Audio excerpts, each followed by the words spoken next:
Hi everyone. In this video, we are going to walk through how you can view your students' work and also how you can grade and leave comments on your students' work in your Starry course. Once you log into your account, your landing page is your active classrooms page. I've got one classroom here, you might have more than one. And to enter the class, I can either click on the image portion of the card here, or I can click on this learning journey icon to be taken specifically to my learning journey page. So I'm just going to click on the image portion of the class card, and that brings me into my class.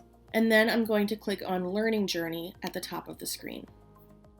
Here I can see my learning journey, which is all the material available in my course, as well as data on how students are performing in each of those units, lessons, and also in each individual activity. You'll notice on the left side of the screen, I have my students listed. I've got 4 students in this class. And then on the right side of the screen, I have items to grade. So the items to grade are grouped into categories by question type. This particular grouping of questions is from the underline say out loud question type. I have another grouping from underline and say out loud nonsense question type, etc. all the way down. I haven't graded any work yet this year, that's why I have lots of things to grade, but if you stay on top of this, you can get the grading and commenting done pretty quickly. To start, all you need to do is click on the category here, and this brings you in to the commenting space where you can complete a rubric.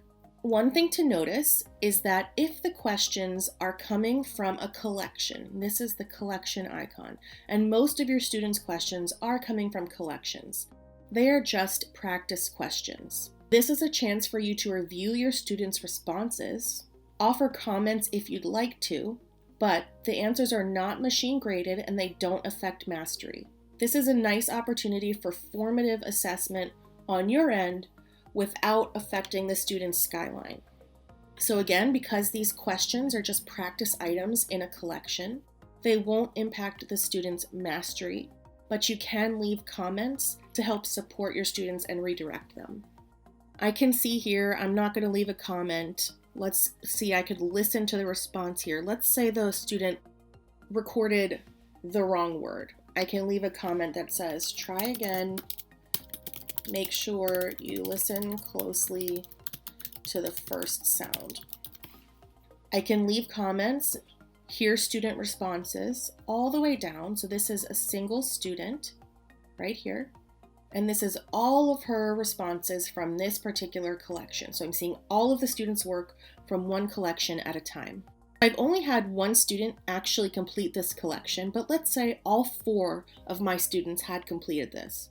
Once I go through the first student's responses, I could just click this arrow right here and it'll bring me to the next student's responses altogether. So it's almost like you're looking at a worksheet that a student has submitted, and once you finish looking at it and commenting on it, you can just move to the next student's responses.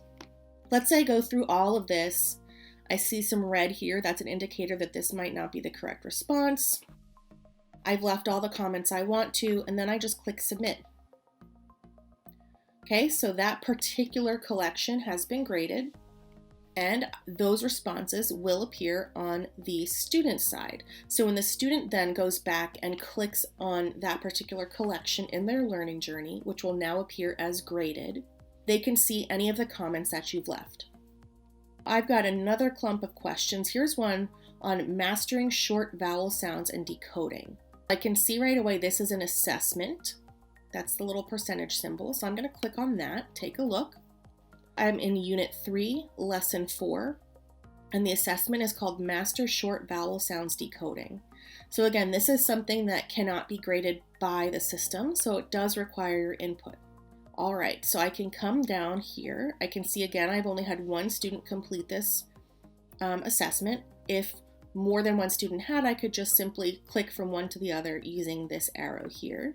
So I can listen to all of the students' responses. I can leave comments.